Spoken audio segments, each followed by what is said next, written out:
Hello friends, कैसे हैं आप लोग। उम्मीद करता हूं कि अच्छा होंगे और अपना ख्याल भी बहुत अच्छे से रख रहे होंगे। तो आज का टॉपिक बहुत ही इंटरेस्टिंग होने वाला है और आज का टॉपिक बहुत ही नॉलेजेबल होने वाला है आप सभी के लिए।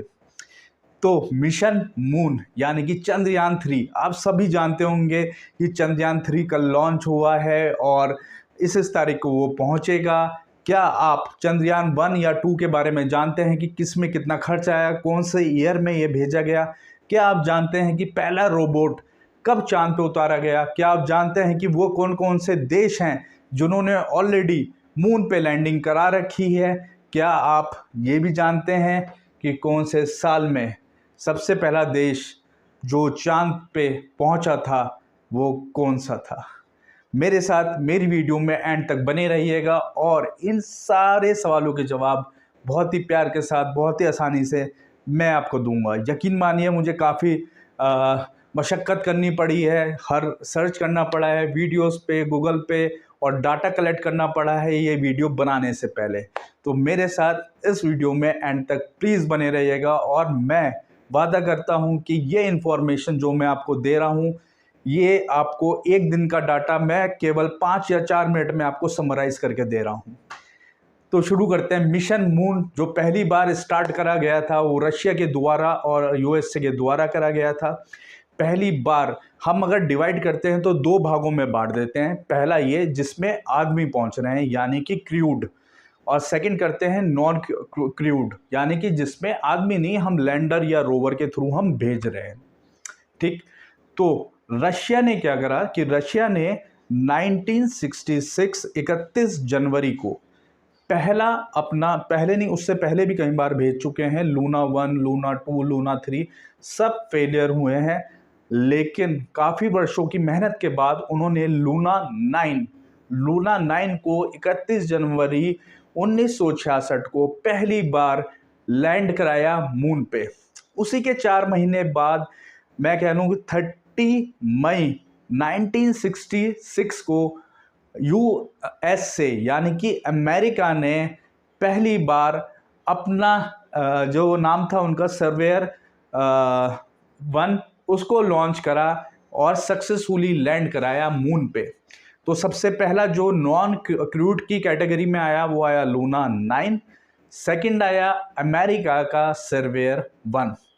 जो थर्ड जो पहुंचा जिस देश का, उसका नाम था चाइना, जिन्होंने चैंग्स 4 को 2019 में सफलतापूर्ण चांद पे उतारा। 1966 से लेके 1975 तक लगातार रशिया और यूएसए ने ही स्पेस सेंटर को संभाला हुआ था और लगातार उन्होंने बहुत सारे लूना 13, लूना 16, लूना 20, बहुत सारे लूना जो उनका नाम था, जिस तरह चंद्रयान नाम है वैसे उन्होंने लूना रखा था, उसको चांद पे उतारा हुआ है। इसी तरह मैं अमेरिका की बात करूं तो सर्वेयर 1, 4, 6 इस तरह कई सारे इन्होंने चांद पे उतारे हुए हैं। तो इन दोनों देशों ने ये कारनामा बहुत पहले कर दिया था। चाइना इसमें थर्ड कंट्री जुड़ी है जिन्होंने ये कारनामा 2019 में करा है। अब मैं बात करता हूं रोबोट की। केवल रशिया ही ऐसा देश है जिसने कि रोबोट मून पे उतारा था, और ये करा था उसने 1970 में 12 सितंबर को। जी हाँ, रशिया ही एक ऐसा देश है अभी तक जिसने कि रोबोट उतारा हुआ है। वो 1970 में ये कारनामा कर दिखाया था। अब आते हैं क्रूड। क्रूड का मतलब है जिसमें आदमी जाते हैं। अभी तक केवल अमेरिका यानी यूएसए ही ऐसा देश है जिसने आदमी उतारे थे चांद के ऊपर, और वो उनका नाम था नील आर्मस्ट्रॉन्ग। ये उतरे थे 20 जुलाई 1959 यानी 20 जुलाई 1969 को। अब बात करते हैं चंद्रयान 3 की। इसे बताने से ही मुझे अंदर से खुशी हो रही है, बहुत ज़्यादा गर्वान्वित महसूस कर रहा हूँ। जितने भी देश के साइंटिस्ट हैं, मेरा उन सभी को ही सलाम, और आप इसी तरह प्रोजेक्ट करते रहिएगा ताकि हम जैसे युवा या और जो भी अपकमिंग जनरेशन है उसके लिए आप प्रेरणा का स्रोत बने। चंद्रयान 1 जो पहली बार आया था 2008 में, इसको लॉन्च कराया था। ये एक सक्सेसफुल प्रोजेक्ट था। इसमें जो कुल खर्चा आया था 356 करोड़ का आया था और इसका काम केवल मून के चक्कर लगाना था, यानी ऑर्बिटर की तरह था, और ये एक सक्सेसफुल था। इसने पानी की खोज करी थी, पानी का जो, लेकिन क्रेडिट सारा नासा ले गया था। नासा इसलिए भी ले गया था क्योंकि चिप्स वगैरह और जो कुछ इंस्ट्रूमेंट थे उसके लगे हुए थे। चंद्रयान 2 2019 में लॉन्च हुआ था। ये सक्सेसफुल प्रोजेक्ट नहीं था, ये फेलियर प्रोजेक्ट था। इसमें जो कुल खर्चा आया था वो 850 करोड़ आया था, 850 करोड़। थर्ड यानी कि जो कल ही लॉन्च हुआ है, 14 जुलाई को 2023 को लॉन्च हुआ है। इसका जो कुल खर्चा है वो 615 करोड़ रुपए है और इसको सक्सेसफुली लॉन्च करा गया है। इसके साथ लैंडर, रोवर और ऑर्बिटर गया है। ऑर्बिटर का मतलब होता है कि मून के अराउंड चक्कर लगाना। लैंडर का मतलब होता है कि मून की सतह पे, यानी कि चांद की सतह पे जाके लैंड हो जाना। रोवर का मतलब ये होता है कि रोवर एक इंस्ट्रूमेंट है ताकि वो मून पे सारे पोल्स पे चले और जितनी भी वहाँ से सॉयल या कुछ भी इकट्ठा करना हो उसके सैंपल या उसको देख पाए। रिटर्न का मतलब ये होता है कि वो सैंपल वहाँ से लेकर आए। तो ये थोड़ी सी जानकारी थी। तो इस बार जो 2023 में भेजा गया है वो लैंडर एंड रोवर भेजा गया है।